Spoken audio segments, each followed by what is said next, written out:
La semana pasada comenzamos una serie llamada La Poderosa Armadura de Dios. Y pudimos ver las dos primeras piezas, la cual hablaba del cinturón de la verdad y hablamos también de la coraza de justicia.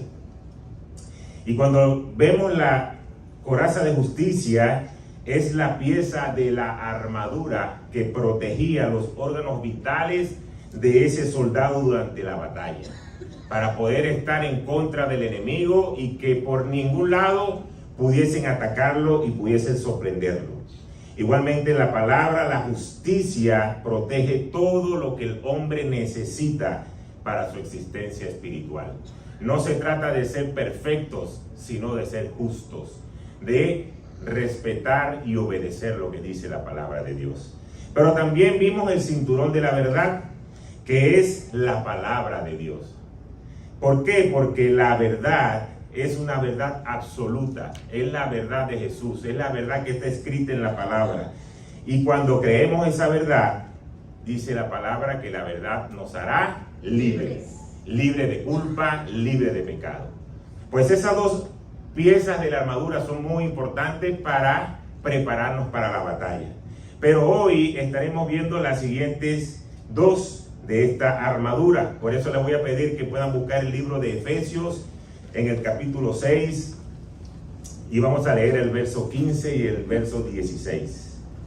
Efesios 6, 15 y 16 dice así: y calzado los pies con el apresto del evangelio de la paz, sobre todo, y cuando digo sobre todo, vamos a hacer una pausa allí.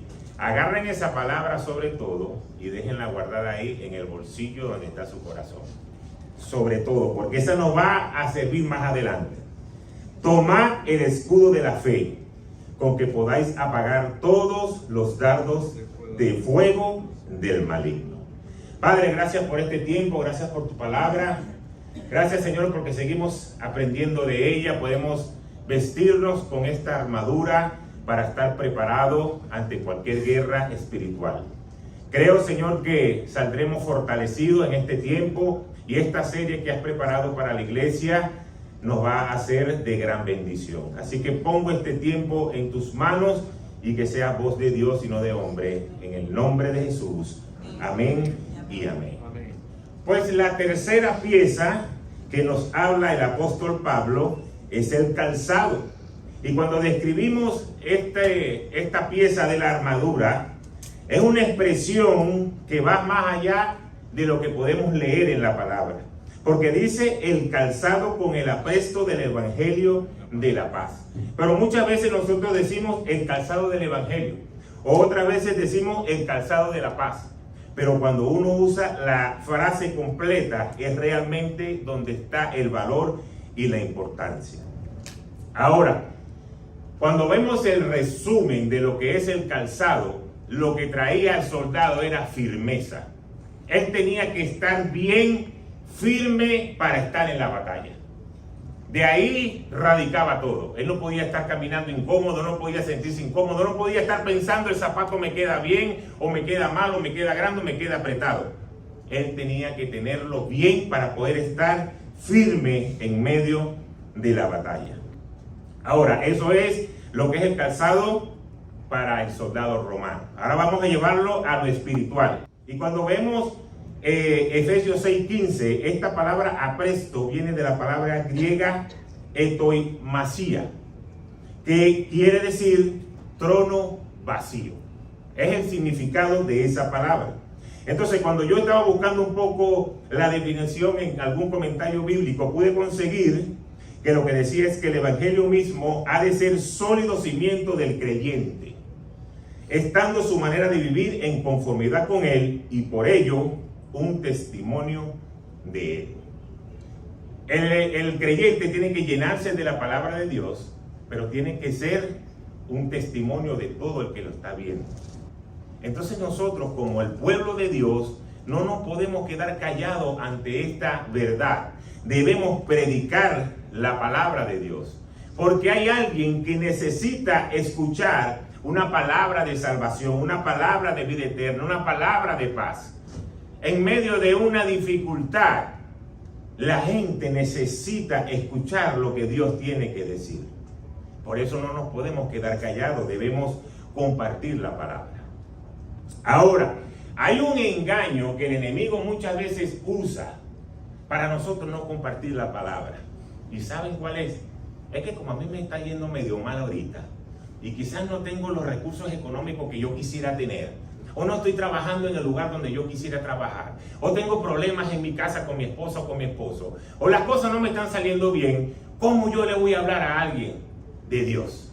Si me va a decir, mírate cómo estás tú, todos los problemas que tú tienes y tú me vas a venir a hablar de Dios. Y eso es un engaño satánico, porque tú no le vas a hablar de ti, tú le vas a hablar de Dios. Tú no le vas a decir, yo morí por ti, tú le vas a decir, Jesús murió por ti. Jesús fue a la cruz para que tú puedas tener vida eterna, para que puedas tener paz, para que puedas tener gozo, y para que puedas tener prosperidad.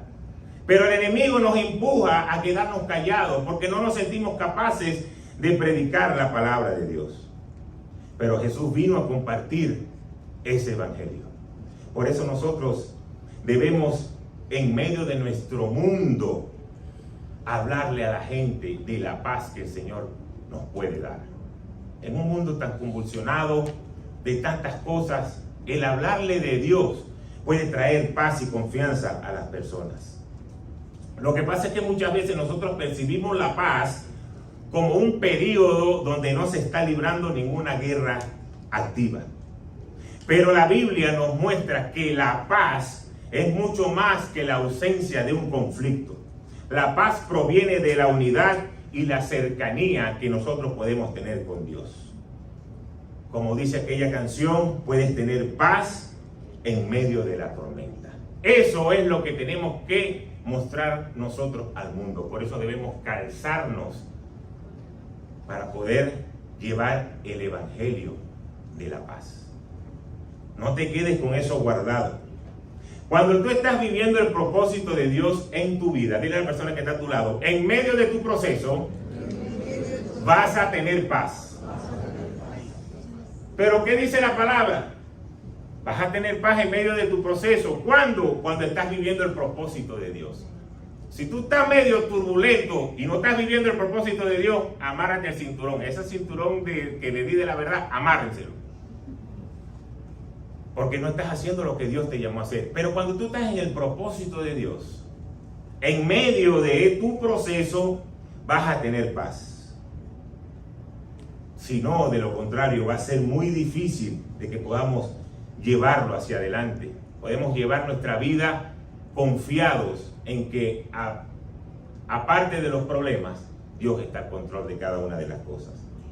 Cuando leemos la palabra de Dios, podemos ver que Jesús estaba allí en lo que pudimos llamar el Sermón del Monte. Y estaba Jesús predicando y enseñando todos los principios del reino. Y todas las cosas como deberían ser. Pero no solo eso. Él sanó a enfermos, sanó a un leproso, sanó al siervo del centurión, a la suegra de Pedro. Hizo varios milagros. Y en medio de todos esos milagros, cuando él se estaba moviendo, se dio cuenta de que la gente se le estaba acercando. Que la multitud quería estar donde estaba Jesús y por eso él dice, vámonos a las barcas y vamos a pasar al otro lado. Y se monta. Y el Señor se acostó a dormir. Y cuando él estaba durmiendo, se levantó esa gran tormenta. ¿Y dónde se levantó la tormenta? Cuando Jesús estaba durmiendo. ¿Sabe por qué? Porque Jesús tenía paz. Porque él estaba haciendo el propósito de Dios en su vida. Él estaba haciendo lo que Dios lo llamó a hacer. Por eso tenía paz. Y estaba la tormenta. Y dice la palabra de Dios cuando tú lees esa parte de la escritura, que el agua pasaba por encima de la barca. O sea que era algo tremendo. Y Jesús estaba descansando, estaba en reposo. ¿Por qué? Porque él estaba haciendo lo que Dios lo llamó a hacer. Por eso es que en medio de nuestro problema debemos tener a Dios como el centro de nuestras vidas. Que nos produzca paz de saber, Señor, yo estoy haciendo lo correcto, yo estoy predicando tu palabra, yo estoy creyendo lo que tu palabra dice. Yo no sé cómo tú vas a resolver los problemas, yo sé que tú lo vas a hacer. Y eso va a traer paz y va a traer reposo a nuestra vida. El Evangelio de paz es el tema central de la Gran Comisión. Y eso es lo que tú y yo deberíamos estar haciendo, como hijos de Dios, como cristianos. Y no porque nosotros como iglesia lo queremos imponer, no. Fíjense lo que dice la palabra en Marcos 16, versículo 15 al 18. Y les dijo, id por todo el mundo y predicad el evangelio a toda criatura. El que creyere y fuere bautizado será salvo, mas el que no creyere será condenado. Y estas señales seguirán a los que creen. En mi nombre echarán fuera demonios, hablarán nuevas lenguas, tomarán en las manos serpientes, y si bebieren cosa mortífera, no les hará daño. Sobre los enfermos pondrán sus manos y sanarán. Fíjense todas las cosas que el Señor nos promete que nosotros podemos hacer. Cosas poderosas, grandes milagros. Echarán fuera demonios, hablarán en lengua, tomarán en la mano serpiente. No es que si usted ve una culebra por ahí, usted la va a agarrar. No tente al enemigo. Pero lo que nos quiere decir la palabra con esta escritura es que aunque el ataque del enemigo venga, tú vas a salir en victoria, porque el Señor sabe lo que tú estás haciendo a favor de su reino. Porque estamos hablando de ir y predicar el evangelio a toda criatura. Ahora, yo no sé si tú me puedes poner otra vez el versículo, por favor. Yo no veo que ahí dice los pastores. Yo no veo que ahí dice los líderes. Ahí dice, y les dijo, ¿a quiénes? A los que lo estaban escuchando, a los que habían creído en él, id por todo el mundo y predicad el evangelio a toda criatura. Quiere decir, querida iglesia, que si tú no estás predicando el evangelio de la paz, no estamos cumpliendo la gran comisión por la cual Dios nos tiene en esta tierra. Por eso es que en medio del propósito, pero en medio del proceso, si no estás haciendo el propósito de Dios, vas a perder la paz. Porque Dios te puso en el lugar de trabajo donde tú estás, porque hay gente que tiene que ser alcanzada por ti en ese lugar. Dios te ha dado conexiones, no porque tú eres muy bonito. Dios te ha dado conexiones porque quiere que en ese lugar tú hables la palabra de Dios. Y cuando tú estás haciendo la gran comisión, pues la bendición van a venir sobre ti. Muchas veces tenemos amigos, tenemos familia, tenemos hijos, tenemos mamá, tenemos hermanos que están ahí a nuestro lado, pero decimos, yo no le voy a predicar porque yo no le quiero fastidiar. No importa la gran comisión que Dios nos mandó a hacer, pero yo no quiero molestar a la gente. Yo prefiero que todo el mundo me trate como que yo soy el mejor amigo y que no me vean como el cristiano loco religioso que me vino a hablar del Señor. Pero es lo que Dios nos está llamando, porque todo el mundo va a enfrentar una muerte y después de la muerte hay una vida eterna, o la gente va a tener que estar en el infierno eternamente. Entonces, si son gente que nosotros amamos, son gente que Dios ha puesto a nuestro lado, pues deberíamos preocuparnos porque ellos reciban al Señor. Por lo menos por predicarle, por sembrar la semilla, porque el Señor va a hacer que eso coseche, que eso germine. Pero tenemos que sembrar la palabra de Dios en el lugar donde el Señor te ha sembrado. ¿Y qué dice la palabra cuando tú predicas? Mírate los pies un momentico, mírense los pies un momentico. ¿Sabe lo que dice la palabra de Dios? Cuán hermosos son los pies de los que anuncian la paz, de los que anuncian las buenas nuevas. Quiere decir que si tú predicas, no necesitas ir para la pedicure, porque tienes tus pies hermosos delante del Señor, porque estás predicando su palabra. Por eso, querida iglesia, pase lo que pase en tu vida, hoy no dejes de predicar la verdad del Señor. No te enfoques en la tormenta, enfócate en el propósito de Dios. ¿Y cómo? Vamos a regresar un momento a esa tormenta que estaba viviendo Jesús y sus discípulos, porque ahí pasa algo interesante. Se levanta el mar con una gran tempestad. Las olas cubrían la barca. Pero Jesús, ¿qué? Dormía. Jesús estaba durmiendo. Vinieron los discípulos y lo despertaron. Señor, sálvanos, que perecemos. Y el Señor se levantó así como aquel que lo levantan en media tarde en una siesta después que está amanecido, que se paró temprano. Y no fue que se paró y fue a reprender de una vez el mar, sino que le dijo, ¿por qué temen? Hombres de poca fe, ¿me vas a quitar el sueño para venirme a decir eso? Eso fue lo que Jesús le dijo, lo que pasa es que no está escrito. Tú me vas a despertar, ¿por qué temes? No tienes fe. Entonces el Señor se levantó, bueno, ya me despertaron, ¿qué vamos a hacer? Se levantó, reprendió al viento y el mar quedó tranquilo. Hizo grande bonanza, dice la palabra de Dios. Pero entonces vienen los discípulos y se maravillaron. Cuando el Señor acababa de hacer milagros de multiplicaciones, de sanidad, hizo el gran milagro de sanar al leproso, a la suegra de Pedro, y de repente, ¿quién es este que hasta el viento le obedece? No sabían con quién andaba. ¿Sabe lo que nos pasa muchas veces nosotros como iglesia? Y no terminamos de recibir lo que Dios nos quiere dar, porque tú no sabes a quién tú le estás adorando. Tú no sabes quién es realmente Dios. Porque cuando tú sabes quién es Dios y lo que puede hacer a tu favor, tú no vas a dejar nunca de adorarlo y de obedecer la palabra de Dios.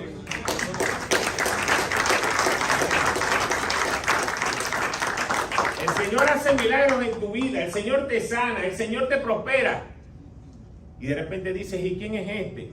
Porque son mis fuerzas las que están logrando todo esto. Así estaban los discípulos. Y por eso el Señor le dice, tienen poca fe. Pero estos discípulos le dicen al Señor, perecemos, nos morimos. Y yo digo, si tú tienes a Jesús en la barca, ¿cómo tú vas a...? O sea, el Señor también se va a morir contigo. Los discípulos no siquiera pensaron, Jesús está aquí durmiendo. Hermano, una de las cosas que yo siempre he aprendido, cuando uno va en un avión y el avión comienza a hacer turbulencia, véanle la cara a las azafatas, porque no vas a poder ver al piloto allá adentro.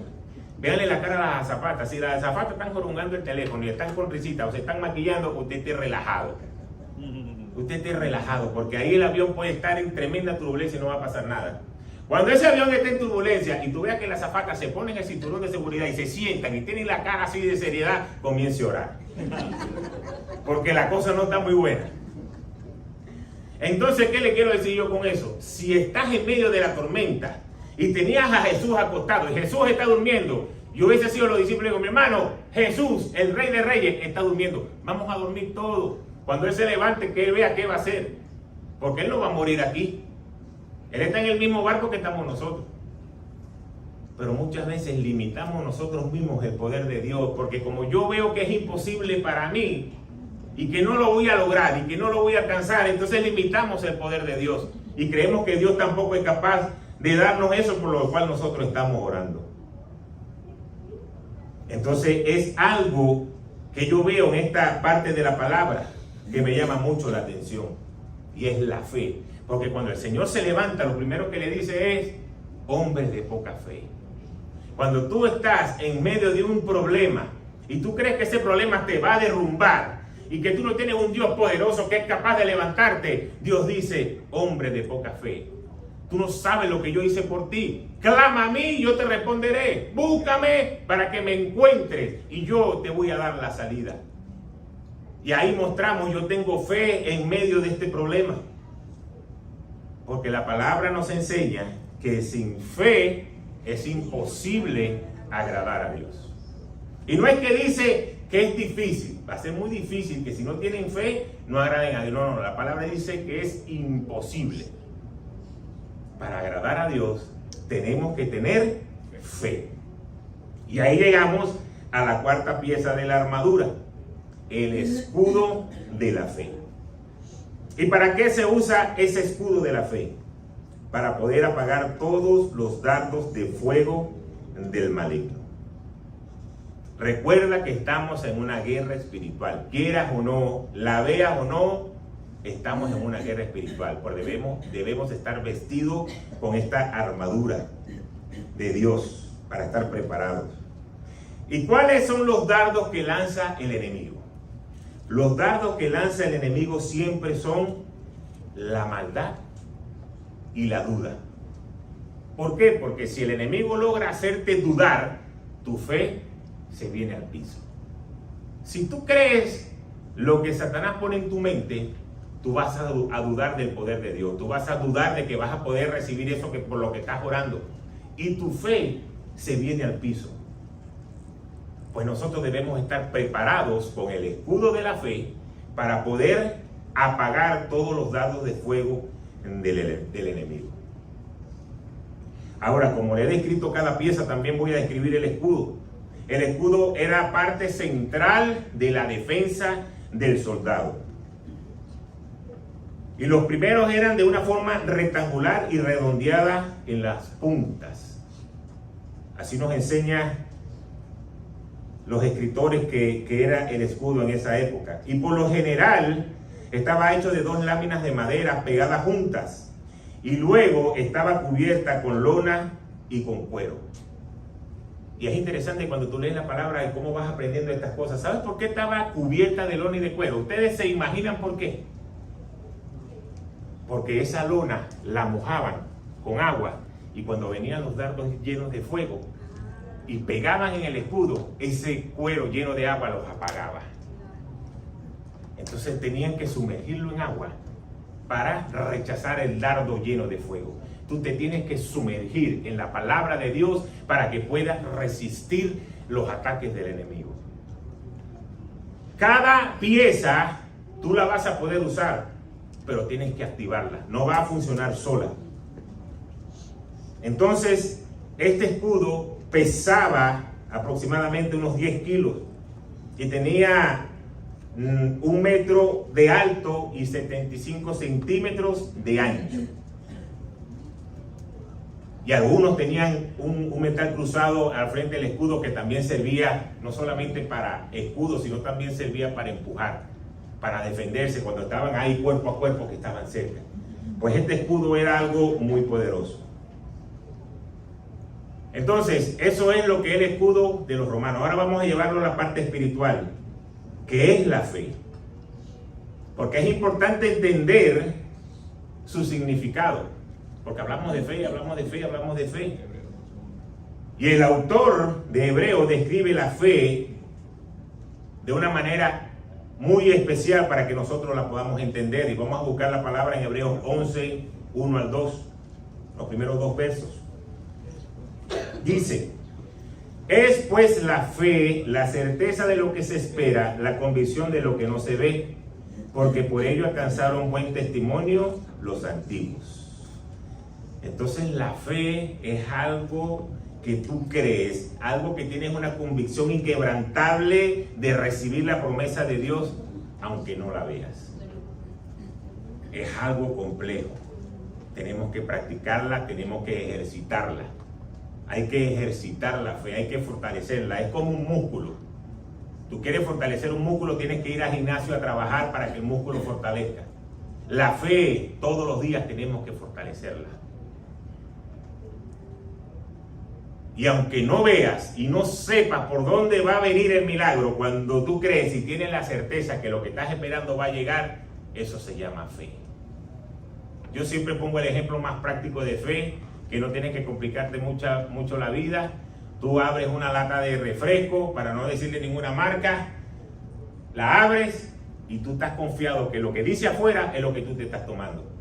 Tú no le pegas el ojo, ni ves que está... No, tú confías que lo que ahí dice, si es cero sugar, esto no tiene sugar, esto no tiene azúcar, esto me puedo medir el azúcar y me va a estar chévere. Tú no estás ahí probándolo a ver si en verdad tiene o no tiene. Tú solamente crees lo que eso dice afuera. Aunque no lo veas, ni sepas cómo se prepara, ni sepas qué químico le están echando para sustituir el azúcar. Tú te confías que dice cero sugar, cuando me mido, tengo el azúcar bien chévere, me la puedo seguir tomando. Eso se llama fe. Así de sencillo es: estoy esperando algo, estoy orando por algo, no sé cómo Dios lo va a hacer, no me cuadran los números, pero Dios te lo va a dar. Y mientras tú sigas creyendo, entonces tienes oportunidad de recibir lo que Dios te va a dar. Ese versículo 11 destaca a hombres y mujeres de gran fe, el salón de la fama de la fe. Porque ellos creyeron y esa fe inquebrantable de las promesas de Dios le permitió vencer trampas y ataques del enemigo. Estos dardos de Satanás pueden venir de muchas formas, ya que él lo que hace es buscar la debilidad de cada quien. Él no te va a atacar a ti como me ataca a mí, como ataca a mi esposa, como puede atacar a cualquiera, porque cada quien tiene una debilidad. Y por ahí el enemigo hace un estudio y va a la debilidad. ¿Cómo hacen una guerra? La guerra la preparan y buscan cuál es el punto débil del enemigo y por ahí van a atacar. Aquellos que jugaban voleibol, no recuerdan cuando metían a alguien malo, decían, sácale a fulanito, sácale a ese, sácale. Porque usted sabe que si no recibías a la primera, difícilmente se iba a armar una jugada para hacer un remate, una ofensiva. Y uno tenía que, Humberto, uno tenía que esconderlo. Ponte por aquí atrás de mí para que no recibas. Porque tú pudiste ver la debilidad del enemigo. Satanás es astuto y él busca la debilidad en cada uno de nosotros. Por eso tú no te puedes dar el gusto de querer vivir la vida de una manera tan tranquila cuando el enemigo está maquinando cómo hacerte daño. Ahora vamos a ver un ejemplo en la palabra de Dios de la astucia de Satanás. En el principio está Eva ahí en el jardín del Edén y la tentó con la fruta que era, dice la palabra, que agradable a los ojos, y le dijo, y te va a dar sabiduría. Le dio algo que la mujer podía codiciar, y dice la palabra, si tú lo buscas en Génesis, que el árbol se veía el fruto bueno para comer, era agradable a los ojos y era codiciable para alcanzar sabiduría. Tomó la fruta y se la comió. ¿Qué le mostró Satanás? Algo que a ella le traía una debilidad. Si Satanás le trae una fruta toda podrida o negra o que no tenga un buen color, Eva le dice, tú estás loco, vale, fuera aquí, Satanás, y rápidamente se da cuenta. Pero como le trajo algo que era delicioso y se veía bien, ella cayó en el engaño. Entonces tú tienes que saber que tienes que usar ese escudo porque el enemigo constantemente está trayendo esos dardos. Y la palabra nos da una gran enseñanza. No ignores las maquinaciones del enemigo. Yo no sé cuántos de ustedes han visto esas novelas donde siempre hay una mala en la novela que uno dice, pero esta tipa se la ingenia toda, todo el tiempo anda con una maldad y con una maldad y con una maldad. Así es el enemigo. Todo el tiempo buscando la maldad en contra de los hijos de Dios. Entonces, así como el soldado lo usa para defenderse de esos dardos, de esos ataques, nosotros debemos hacer lo mismo con esta pieza de la armadura de Dios. Ahora, otro apóstol que no es Pablo, que es el apóstol Pedro, nos da una descripción detallada de cómo debemos practicar la humildad ante los ataques del enemigo, cómo debemos estar nosotros preparados para sostener el escudo de la fe. Y la enseñanza que nos dice es, humillaos pues bajo la poderosa mano de Dios, para que Él os exalte cuando fuera su tiempo, echando toda vuestra ansiedad sobre Él, porque Él tiene cuidado de vosotros. Si no nos humillamos bajo la poderosa mano de nuestro Dios, porque ojo, la palabra es clara, y por eso yo traigo esta colación, no es que tú te vas a poner el escudo y vente, Satanás, ¿dónde estás tú? No, porque te vas a parar lejos, porque no se trata de ti, se trata de Dios. Somos hijos de Dios. Y la fuerza que nos da Dios es a través de su Hijo Jesucristo. Y por eso el apóstol Pedro nos dice, humillaos pues bajo la poderosa mano de Dios. ¿Qué significa humillarse bajo la poderosa mano de Dios? Respetar lo que la palabra de Dios dice. Por eso que cuando uno va a liberación, uno tiene que sentarse y hablar. Mira, si tú tienes puertas abiertas de este lado, no podemos entrar, porque va a ser peor para ti. Tienes puntos débiles en tu vida que necesitas fortalecerlos. Tienes que cerrar esas puertas. ¿Y cómo se cierran? Humillándonos bajo la poderosa mano de Dios, obedeciendo lo que dice la palabra. Pero no termina ahí. Dile al que está a tu lado, no termina ahí. ¿Cuántos están aprendiendo? Ay, papá, como que no mucho. Después dice, sed sobrios y velad. ¿Por qué? Porque vuestro adversario el diablo, como león rugiente, anda buscando a quien devorar. Yo creo que lo he dicho en prédicas anteriores, cuando yo trabajaba en el área de seguridad, allá en la petrolera, y nos hacían los estudios de todos los robos que hacían en las casas. No eran cosas que estaban preparadas y premeditadas, sino que iban pasando por ahí, al que cazaban afuera hablando, pagando plantón, como uno decía, iban y lo robaban. ahí van dando vueltas. Y si tú estabas afuera hablando, no, que fulanito terminó la fiesta, qué fino, oye, menos mal que se fue la tía, porque esa tía sí habla, que está en esto y lo otro. Y estaban afuera en el porche. Y pasaban una vez, y pasaban la segunda, y la tercera que lo veían afuera, entraban y robaban a todo el mundo. No fue que dijeron, en la casa 25-4, esta noche va a haber una fiesta. Y ahí vamos, no. Eso era lo que decían las estadísticas. Y así yo puedo ver a Satanás dando vueltas como un león rugiente alrededor de nuestra casa. Y cuando ve puertas abiertas, por ahí se mete. Pero no se mete a ver que consigue comida. Dice que entra para devorar. Entonces tenemos que estar apercibidos, tenemos que estar preparados. Ahora dile que está a tu lado, esto me gusta, dile que está a tu lado. Este padecimiento que yo tengo, dile a que está a tu lado, este padecimiento que yo tengo, tú también lo tienes. Así que oremos los unos por los otros. Porque la palabra dice, sabiendo que los mismos padecimientos se van cumpliendo con nuestros hermanos en todo el mundo. Entonces no te sientas como Calimero, ni como la ovejita negra, ni el patito feo, de que todo nada más me pasa a mí. No, esto le pasa a todo el mundo. Lo que pasa es que cuando Satanás consigue a alguien firme, él tiene que huir. Cuando consigue a alguien débil, ahí se queda para devorar.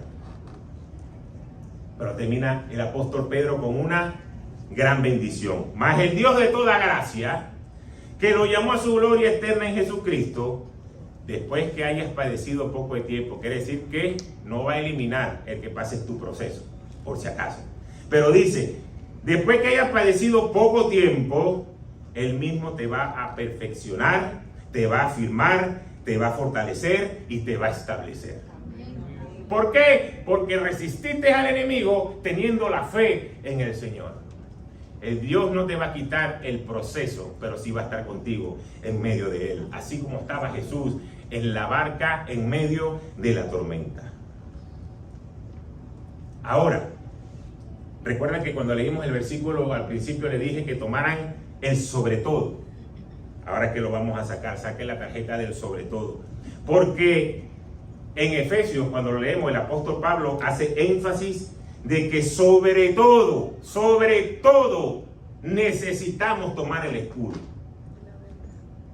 ¿Y sabe lo que significa sobre todo? En esa expresión griega se necesita agregar o añadir. Entonces, sobre todo debemos añadir el escudo de la fe, por encima de las demás piezas de la armadura que hemos mencionado anteriormente y las que nos faltan. Porque sin fe, nada de lo que podamos hacer va a funcionar. Porque lo que hagas por tu propia fuerza, vas a arrancar como un cañón, pero al ratico se te va a acabar la gasolina. Entonces por eso el apóstol Pablo dice, sobre todo, si tú quieres ser exitoso, un cristiano prosperado, un cristiano en bendición, la fe tiene que ser una fe grande, porque nos va a permitir protegernos. Ahora, hay algo que a mí me gusta mucho, que la fe no es una fe individual. La fe puede ser una fe individual que debemos que tener cada uno obviamente como individuo, pero la fe es la fe de la iglesia, de que queremos lo mismo, porque así como tienen los mismos padecimientos todos los hermanos en el mundo, todos los que creen en Jesús, en la fe, la palabra se cumple en la vida de cada una de esas personas. Y hay algo muy importante que a mí me gusta de este escudo de la fe. Y vamos a ver lo que dice Efesios 4, versículos 13 al 16. De este modo, todos llegaremos a la unidad de la fe y del conocimiento del Hijo de Dios, a una humanidad perfecta que se conforme a la plena estatura de Cristo. Así ya no seremos niños zarandeados por las olas y llevados de aquí para allá por todo viento de enseñanza y por las astucias y las artimañas de quienes emplean métodos engañosos. Más bien, al vivir la verdad con amor, creceremos hasta ser en todo como aquel que es la cabeza, es decir, Cristo. Por su acción, todo el cuerpo crece y se edifica en amor, sostenido y ajustado por todos los ligamentos, según la actividad propia de cada miembro. Jesús quiere que nos fortalezcamos en nuestra fe, pero somos la unidad de un cuerpo. La cabeza es Cristo, Sí, y nosotros somos parte del cuerpo. Y cada cuerpo tiene partes que tienen funciones. No es lo mismo lo que hace la mano con lo que hace el pie, o lo que hace el pulmón y lo que hace el corazón. Cada uno tiene su propia responsabilidad. De hecho, a veces tenemos el error de decir, el responsable de todo son los pastores, o los responsables de todo son los pastores. No, yo soy responsable de pararme aquí a predicar lo que Dios ha puesto en mi corazón para que ustedes como pueblo de Dios lo reciban. Esa es mi responsabilidad. Pero la responsabilidad del que toca el instrumento es prepararse para traer esa adoración al Señor. La responsabilidad del que está allá en la computadora es que salgan las cosas bien y tenga que hacer las cosas para que el servicio funcione de una manera correcta. La responsabilidad de los que están ahí cuidando a los niños en Iglequí es traer un material preparado para que los niños no vengan solamente aquí a entretenerse, sino que también salgan edificados un domingo mientras estamos en la iglesia. La responsabilidad de los que están sirviendo en la puerta es dar la bienvenida, cuidar y que la casa de Dios se mantenga en el orden para que puedan servir. Entonces, dicho esto, Dios me va a pedir a mí cuentas por mi responsabilidad, y era de pararme aquí a traer la palabra de Dios. Pero cada uno de los que estamos sirviendo somos responsables de lo que estamos haciendo delante de Dios. ¿Por qué? Porque para eso somos un cuerpo. Ahora, muchos dijeron, menos mal que yo aquí no sirvo en esta iglesia, yo no estoy ni aquí ni en servicio ni en iglesia, mucho menos predico y no canto. Pero la palabra de Dios dice que si tú eres un hijo de Dios, tú eres parte del cuerpo. Que no estés en un área ahorita, en este momento, no quiere decir que no seas parte del cuerpo. Y también tienes una responsabilidad. Y la vimos en la primera pieza de hoy, que es llevar la palabra, que es llevar el evangelio de la paz.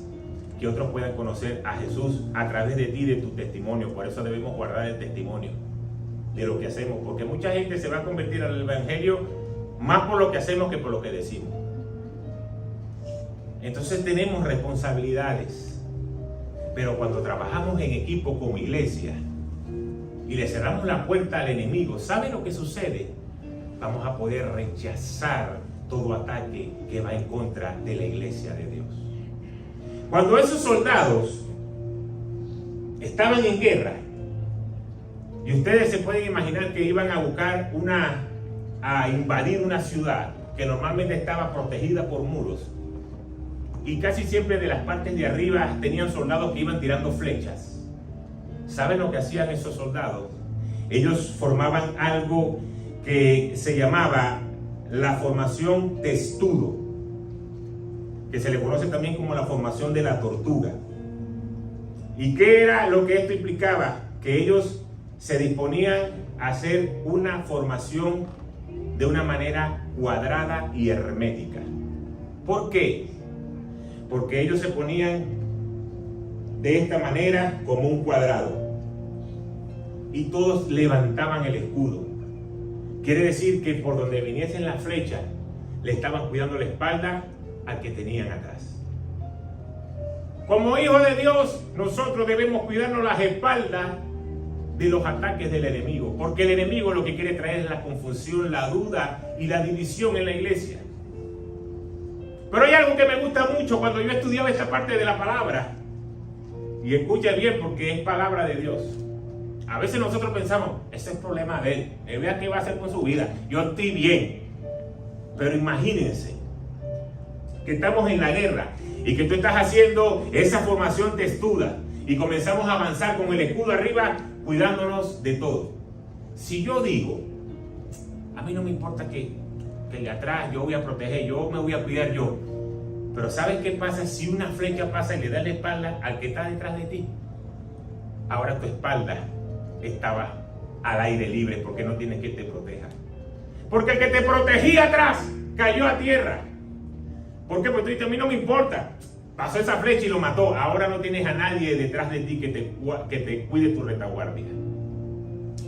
Entonces fíjense lo importante de que como soldado, cada quien cuidar su parte para que el de atrás no sea herido. Nosotros como iglesia somos soldados de Jesús. Entonces no podemos permitir que en este lugar, yo no digo en este lugar Casa de Dios Miami, sino en la iglesia, haya divisiones porque cada quien quiere hacer las cosas a su manera. No le importa hablar mal del hermano, no le importa decir esto del otro, y vivimos como si estuviéramos viviendo en cualquier empresa lleno de chisme y llena de tantas cosas que el enemigo va sembrando. Y cuando encuentra una división, murmuración, que tu corazón no está conectado con el corazón de tu hermano, entonces ahí las flechas pueden comenzar a pasar. Y por eso la palabra de Dios nos enseña que cuando estamos juntos como hermanos en armonía, ahí envía Jehová bendición y vida eterna. Entonces Satanás sabe lo que va logrando cuando trae la división y cuando trae el individualismo de que tú nada más pienses en ti. Porque si tú como un equipo no estás junto, difícilmente vas a poder ver la victoria. Pues debemos nosotros formarnos como una iglesia, que nos cuidemos los unos a los otros, porque estamos creyendo en el mismo Jesús, estamos con la misma fe. Ahora, esta pieza del escudo de la fe no va a ser efectiva si tú no la levantas. Y yo le dije que pesaban 10 kilos, que era casi de 1 metro, 75 de ancho, o sea que era una pieza pesada. Pero si tú dices, ay, aquí está, la llevo aquí abajo arrastradita, te van a dar en la cara, fácil. Pero tenías que llevarla arriba, porque arriba es donde es efectiva de los ataques del enemigo y de esos dardos. En medio o en cualquier problema, dificultad que podamos tener, tú no puedes bajar la fe. Porque la fe abajo no es efectiva. La fe arriba te va a dar la protección. Pero como el enemigo siempre va sembrando y va dando, hay un momento donde uno dice, ya estoy cansado, no quiero saber más nada y ya, no me importa. Y cuando logró que tú bajes el escudo de la fe, tiene un blanco fácil para atacar. Entonces, nuestra fe tiene que mantenerse arriba, no puede disminuir nunca, a pesar de las cosas que nosotros podamos estar viendo. Porque eso te prepara para lo que va a venir más adelante. Yo puedo recordar cuando leo la palabra de Dios y veo a David en 2 fases. David primero era pastor de ovejas y después llegó a ser rey de Israel. Pero mientras él era el pastor de ovejas, él sabía que tenía un Dios que lo cuidaba. Él sabía que tenía un Dios que le proveía fuerzas y sabiduría. Pero a su vez, él como pastor tenía ovejas bajo su cuidado. Y por eso la preparación fue pelear con leones, pelear con osos. Y cuando le tocó enfrentar al gigante Goliat, ya su corazón estaba preparado. Porque ya había algo previo que él había hecho. Y podía haber sido momentos difíciles porque uno dice, sí, pelea con un león. A veces un perro por ahí te tira dos ladridos y más de uno arranca a correr o se monta en una mesa. Y es un perro, imagínense un león o un oso. Pues David salía a pelear porque sabía que Dios le daba la fuerza. Y porque tenía responsabilidad. ¿Con qué? Con las ovejas de su padre. Él no podía decirle, papá, mira, vino un león, un oso y se devoraron todas esas ovejas, pues ahora no tenemos nada para vender ni nada, ni lana. Sino que él la defendía porque él era el pastor. Así que si hoy estás atravesando dificultades, tú tienes que saber que Dios te provee la fuerza y lo que tú estás viviendo ahora te está preparando para algo que va a venir más adelante. Pero necesitas estar fortalecido hoy para poder enfrentar lo que viene más adelante, porque si no, la derrota puede ser casi que segura. Así que cualquier cosa que tú puedas tener hoy, depresión, incertidumbre al futuro, duda, temor a fracasar, soledad, tristeza, falta de recursos, enfermedad, una oración que no es contestada, cualquier cosa que te quieres sacudir, no puedes bajar el escudo de la fe. Tienes que seguir manteniéndolo arriba. Tienes que seguir luchando. Porque ahora fíjese, ese era David en el tiempo de pastor. Ahora, David, en el tiempo de rey, estaba en medio de una guerra. Pero ya él había visto a Dios actuar a favor de él cuando estaba en casa como pastor. Y cuando escribe el Salmo 23, Jehová es mi pastor y nada me faltará, él lo dice porque ya él sabe que había pasado dificultad y que nada le había faltado. Por algo previo. Y si tú buscas un poquito de historia, investiga. Cuando el rey David estaba escribiendo este salmo, él estaba en guerra. Pero hubo algo que pudo recordar. Cuando yo era pastor, yo cuidaba a mis ovejas. Ahora que yo soy rey, Dios es mi pastor que me cuida a mí. Y por eso nada me va a faltar. Pero no hay nada más grande que yo pueda imaginar de este Salmo 23. Que podía estar David sentado escribiéndolo y quizás las flechas volando. Vamos a poner un poquito ahí de Netflix y las flechas llenas de fuego y pasaba una flecha por acá y pasaba una flecha por allá y se escuchaban el estruendo de los caballos con las carrocerías y estaba en medio del fulgor de la guerra y David estaba ahí escribiendo: Jehová es mi pastor y nada me faltará. Y en plena guerra. Y después se le ocurre escribir: en lugares de delicado pasto me hará descansar. Y después pone: junto a agua de reposo me pastoreará. Lo que David estaba haciendo es: no importa la guerra que aquí yo pueda estar viendo, el Señor va a haber un momento que me va a sacar de aquí y me va a poner en un lugar de reposo y de delicado pasto. Y por eso yo estoy tranquilo aquí escribiendo este salmo en medio de la guerra, en medio de la dificultad. Yo estoy escribiendo este salmo para que otros, cuando lo lean, puedan sentir la fuerza y la protección de Dios en medio de la dificultad.